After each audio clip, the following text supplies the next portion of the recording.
हमारी जिंदगी का हर पहलू हमारी सोच से बनता और बिगड़ता है। जो हम सोचते हैं वही हमारी हकीकत बनती है। हम अक्सर सुनते हैं कि सोचो और अमीर बनो, या जो चाहोगे वही पाओगे।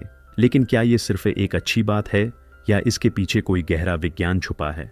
परमहंस योगानंद, जिन्होंने पश्चिम में योग और आत्मिक विज्ञान की रोशनी फैलाई, उन्होंने सोच की शक्ति पर गहराई से अध्ययन किया और इसे ब्रह्मांडीय नियमों से जोड़ा। हमारा मस्तिष्क केवल मांसपेशियों और न्यूरॉन्स का एक जाल नहीं है, यह ऊर्जा का एक केंद्र है जो ब्रह्मांड की तरंगों से जुड़ा हुआ है। जब हम कुछ सोचते हैं तो वह सिर्फ हमारे दिमाग तक सीमित नहीं रहता, बल्कि पूरे ब्रह्मांड में एक स्पंदन उत्पन्न करता है। यह ऊर्जा जो हमारे विचारों से निकलती है, अदृश्य रूप से हमारे चारों ओर के वातावरण को प्रभावित करती है। आधुनिक विज्ञान इसे क्वांटम फिजिक्स के माध्यम से समझाने की कोशिश कर रहा है, लेकिन योगानंद ने इसे वर्षों पहले समझ लिया था। योगानंद के अनुसार हमारी सोच सिर्फ हमारे अंदर पैदा नहीं होती, बल्कि यह ब्रह्मांडीय ऊर्जा से प्रभावित होती है। जब हम बार बार किसी चीज के बारे में सोचते हैं तो वह सोच धीरे धीरे हमारे अवचेतन मन में उतर जाती है। अवचेतन मन वह शक्ति है जो किसी भी चीज को साकार कर सकता है। यह किसी भी सीमा में बंधा नहीं होता। जो कुछ भी हम लगातार और गहरी भावना से सोचते हैं वह हमारे अवचेतन में एक बीज की तरह जम जाता है। फिर यह बीज धीरे धीरे अंकुरित होता है और हकीकत में बदलने लगता है। विज्ञान भी इस बात को साबित कर चुका है कि हमारा मस्तिष्क केवल एक विचार करने वाली मशीन नहीं है, बल्कि यह एक शक्तिशाली ट्रांसमीटर और रिसीवर है। हमारा मस्तिष्क न्यूरॉन्स के माध्यम से विद्युत चुंबकीय तरंगें उत्पन्न करता है जो हमारे चारों ओर के माहौल को प्रभावित कर सकती हैं। जब हम बार बार किसी चीज के बारे में सोचते हैं तो हमारी सोच उस चीज से जुड़े कंपन, वाइब्रेशन को ब्रह्मांड में भेजती है। यह कंपन उसी ऊर्जा से मेल खाती हुई चीजों को हमारी ओर खींचने लगता है। इसी को आकर्षण का नियम, लॉ ऑफ अट्रैक्शन भी कहा जाता है। योगानंद कहते हैं कि जब हम किसी भी लक्ष्य को हासिल करना चाहते हैं तो सिर्फ मेहनत करना ही काफी नहीं है। मेहनत के साथ साथ हमें अपनी सोच को भी पूरी तरह से उसी लक्ष्य की ओर केंद्रित करना होगा। कई लोग जीवन भर संघर्ष करते रहते हैं, लेकिन उनकी सोच उनके लक्ष्य से मेल नहीं खाती। वे अपने सपने को पूरा करने के लिए मेहनत तो करते हैं, लेकिन उनके मन में संदेह बना रहता है। यह संदेह उनकी ऊर्जा को कमजोर कर देता है और वे अपने लक्ष्य तक नहीं पहुंच पाते। अगर हम अपनी सोच को सही दिशा में केंद्रित कर लें और उसमें पूरी श्रद्धा और विश्वास डाल दें तो असंभव भी संभव हो सकता है। योगानंद ने कहा था कि यदि तुम अपने मन में किसी चीज को साकार रूप में देख सकते हो तो उसे अपनी हकीकत में भी बदल सकते हो।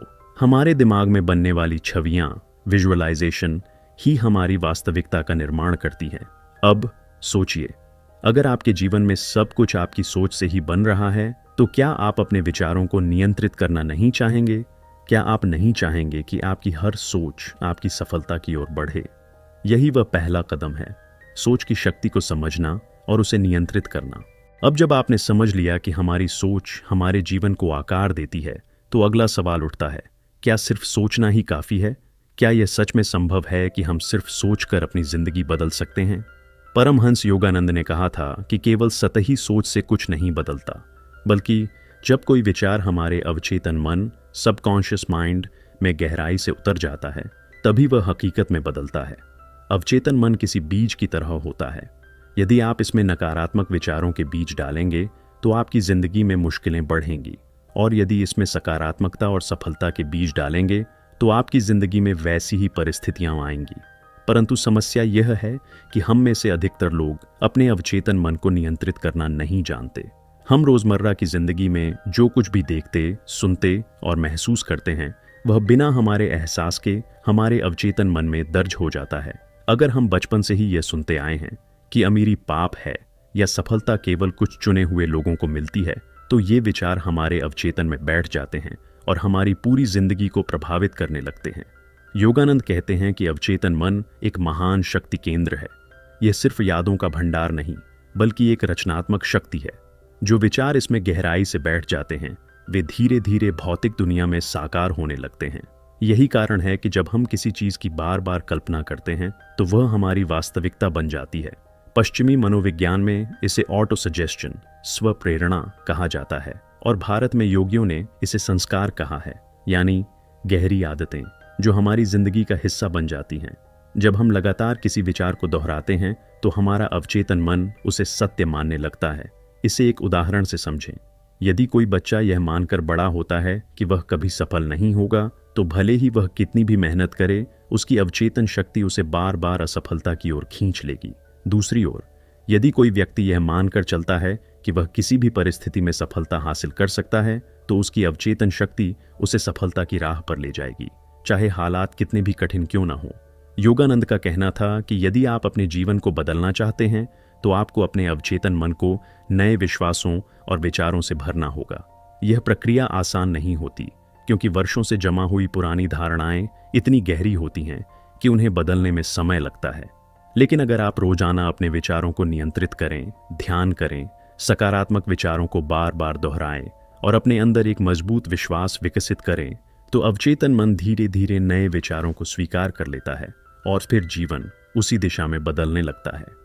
हमारे दिमाग में जो तस्वीरें बनती हैं, वे केवल काल्पनिक नहीं होती, बल्कि वे ऊर्जा के रूप में ब्रह्मांड में भेजी जाती हैं। जब हम किसी चीज की गहरी कल्पना करते हैं, तो हमारे मस्तिष्क में ठीक वैसे ही न्यूरल पैटर्न्स सक्रिय हो जाते हैं, जैसे कि वह चीज वास्तव में हो रही हो। यही कारण है कि जब हम कोई डरावनी फिल्म देखते हैं, तो भले ही हमें पता होता है कि यह सब नकली है, फिर भी हमारा शरीर डर महसूस करने लगता है, दिल तेज धड़कने लगता है, पसीना आने लगता है। योगानंद कहते हैं कि यदि हम इसी सिद्धांत का उपयोग अपने जीवन के लक्ष्यों को पाने के लिए करें, तो कुछ भी असंभव नहीं रहेगा।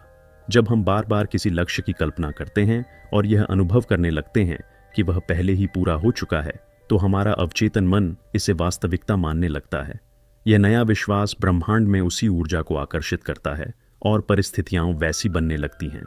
लेकिन समस्या यह है कि अधिकतर लोग अपनी कल्पना का उपयोग नकारात्मक तरीके से करते हैं। वे अपने डर, असफलता और समस्याओं की कल्पना करते रहते हैं, जिससे वे अनजाने में उन्हीं चीज़ों को अपनी ओर खींचने लगते हैं।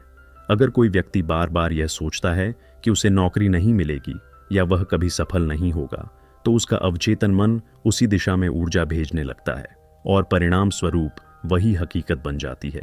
योगानंद ने सिखाया कि यदि हम अपनी कल्पना शक्ति को नियंत्रित करें और उसे सकारात्मक तरीके से उपयोग करें, तो हम अपने जीवन को पूरी तरह बदल सकते हैं।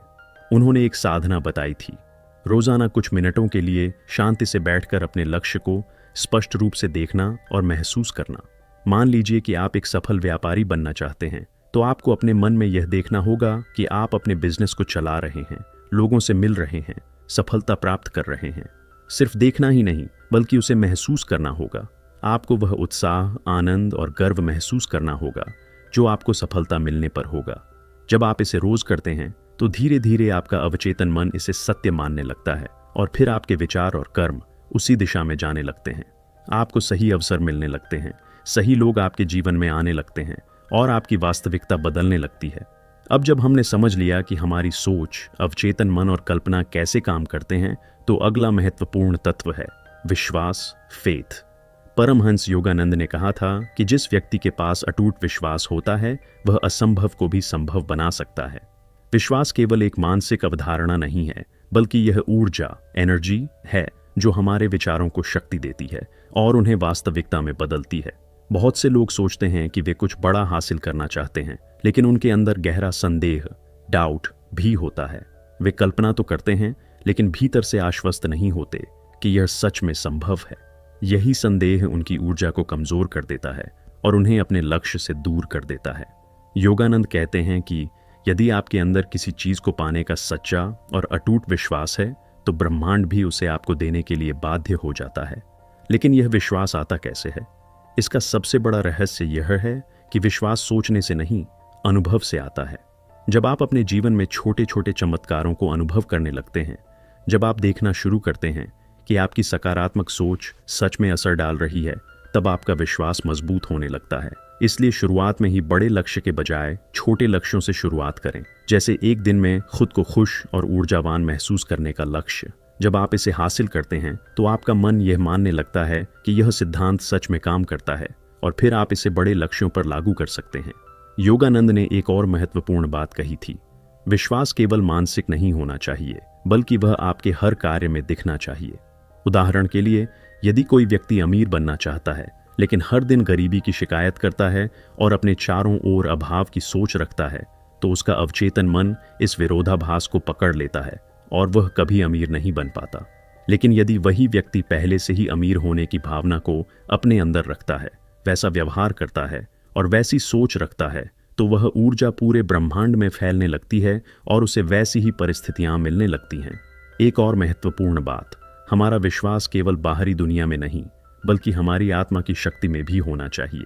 योगानंद ने कहा था कि हम केवल एक शरीर और मन नहीं हैं, बल्कि हम एक असीम ऊर्जा स्रोत से जुड़े हुए हैं। जब हम ध्यान, मेडिटेशन के माध्यम से अपने अंदर की इस शक्ति को अनुभव करते हैं तो हमें अपने ऊपर अटूट विश्वास होने लगता है। फिर हमें किसी बाहरी परिस्थिति से डर नहीं लगता, क्योंकि हमें पता होता है कि हम ही अपने भाग्य के निर्माता हैं। अब तक हमने समझा कि हमारी सोच, अवचेतन मन, कल्पना और विश्वास कैसे हमारे जीवन को आकार देते हैं। लेकिन सिर्फ विश्वास करने से ही कुछ नहीं बदलता जब तक कि उसमें अटूट संकल्प, डिटर्मिनेशन और धैर्य, पेशेंस न हो। परमहंस योगानंद ने कहा था कि एक बार जब तुमने अपने मन में कोई लक्ष्य तय कर लिया तो फिर उसे पूरा करने तक रुको मत, चाहे कितनी भी बाधाएं आएं। हम में से अधिकतर लोग किसी नए लक्ष्य को लेकर शुरुआत में बहुत जोश से भर जाते हैं, लेकिन जैसे ही मुश्किलें आती हैं वे पीछे हटने लगते हैं। यही कारण है कि बहुत से लोग सफलता के करीब पहुंचकर भी असफल हो जाते हैं, क्योंकि वे पर्याप्त संकल्प शक्ति नहीं रखते। संकल्प का अर्थ है जिस चीज को पाने का निश्चय कर लिया है उसे तब तक न छोड़ना जब तक वह पूरी न हो जाए। लेकिन संकल्प को बनाए रखने के लिए धैर्य की जरूरत होती है। बहुत से लोग यह सोचकर कल्पना और सकारात्मक सोच करना शुरू करते हैं कि उन्हें तुरंत परिणाम मिलने लगेंगे, लेकिन जब कुछ हफ्तों या महीनों में कोई बड़ा बदलाव नहीं दिखता तो वे हताश होकर छोड़ देते हैं। योगानंद कहते हैं कि सफलता हमेशा धीरे धीरे आती है। जब आप कोई नया विचार अपने अवचेतन मन में डालते हैं तो वह पहले आपकी मानसिक दुनिया में बदलाव लाता है, फिर धीरे धीरे भौतिक दुनिया में प्रतिबिंबित होता है। यह एक बीज बोने जैसा है। अगर आप किसी पेड़ का बीज बोते हैं तो वह रातों रात बड़ा नहीं होता। पहले वह जमीन के अंदर अपनी जड़ें फैलाता है, फिर धीरे धीरे अंकुर निकलता है, फिर वह बढ़ता है और अंत में एक विशाल वृक्ष बनता है। लेकिन लोग अक्सर अधीर हो जाते हैं और अपना ही बीज उखाड़ देते हैं। वे सोचते हैं मैंने इतने दिन मेहनत की लेकिन कोई बदलाव नहीं आया, और फिर वे प्रयास करना छोड़ देते हैं। यही सबसे बड़ी गलती होती है। ब्रह्मांड में हर चीज के फलने फूलने का एक समय होता है। जो लोग इस सत्य को समझकर धैर्य रखते हैं वे अंततः अपने लक्ष्य को पा लेते हैं। योगानंद ने कहा था कि जब भी आपको लगे कि आपकी इच्छाएं पूरी नहीं हो रही तो हार मानने की जगह अपना संकल्प और भी मजबूत कर दो। अपनी कल्पना, ध्यान और सकारात्मक सोच को और गहरा करो। खुद से कहो मैं अडिग हूं, मैं यह लक्ष्य पाकर ही रहूंगा, कोई भी बाधा मुझे नहीं रोक सकती। यही सोच एक व्यक्ति को साधारण से असाधारण बना देती है। हम में से कई लोग सोचते हैं कि सिर्फ सकारात्मक सोचने या ध्यान करने से सब कुछ अपने आप बदल जाएगा, लेकिन वास्तविकता यह है कि हमारा सोच और ध्यान केवल दिशा तय कर सकते हैं, लेकिन उसे साकार करने के लिए कर्म आवश्यक है। ब्रह्मांड हमारी सोच को समर्थन देता है, लेकिन अंतिम कार्य हमें ही करना होता है। सोचिए, यदि कोई किसान बीज बोकर यह सोचे कि बारिश और सूरज की रोशनी से फसल अपने आप उग जाएगी और उसे कुछ करने की जरूरत नहीं है, तो क्या उसकी फसल उगेगी? नहीं। उसे मिट्टी की देखभाल करनी होगी, पानी देना होगा, खरपतवार हटाने होंगे। ठीक उसी तरह यदि हम कोई बड़ा सपना देखते हैं तो हमें भी उसके लिए लगातार कर्म करने पड़ेंगे। सही तरीके से कर्म कैसे करें? योगानंद ने कहा कि कर्म केवल शारीरिक नहीं होता बल्कि मानसिक और आत्मिक भी होता है। इसका अर्थ है कि हमें अपने लक्ष्य की ओर सिर्फ बाहरी रूप से नहीं बल्कि पूरी ऊर्जा, भावना और समर्पण से काम करना होगा। जब हम केवल मजबूरी में काम करते हैं तो उसकी ऊर्जा कमजोर होती है और वह बहुत प्रभावी नहीं होता। लेकिन जब हम पूरे मन से, आनंद के साथ और परमात्मा की शक्ति के साथ कोई कार्य करते हैं तो उसका प्रभाव कई गुना बढ़ जाता है। दिव्य अनुग्रह, डिवाइन ग्रेस का रहस्य। योगानंद ने बताया कि कर्म के साथ हमें दिव्य अनुग्रह, ग्रेस ऑफ गॉड की भी आवश्यकता होती है। कई बार हम पूरी मेहनत करते हैं, फिर भी चीजें हमारे हिसाब से नहीं होती। उस समय हमें घबराने की जरूरत नहीं होती, बल्कि हमें परमात्मा की योजना को समझने की कोशिश करनी चाहिए। ब्रह्मांड हमें वही देता है जो हमारे लिए सही होता है और सही समय पर देता है। इसलिए जब हम कोई बड़ा लक्ष्य बनाते हैं तो हमें 3 चीजों को संतुलित करना होगा: सोच, थिंकिंग, कर्म, एक्शन और समर्पण, सरेंडर। हमें पहले अपने मन में स्पष्टता लानी होगी कि हम क्या चाहते हैं, फिर हमें उसके लिए पूरी मेहनत करनी होगी बिना किसी आलस्य या डर के। और अंत में हमें ब्रह्मांड पर विश्वास रखना होगा कि यह हमें हमारे प्रयासों का सही फल देगा। क्या आप सही तरीके से कर्म कर रहे हैं? अब आप खुद से पूछिए, क्या आप अपने सपनों को सच करने के लिए केवल सोच रहे हैं या उसके लिए लगातार सही दिशा में काम भी कर रहे हैं? क्या आप अपने कर्म को आत्मा की शक्ति से भर रहे हैं और क्या आप परमात्मा के अनुग्रह को स्वीकार करने के लिए तैयार हैं?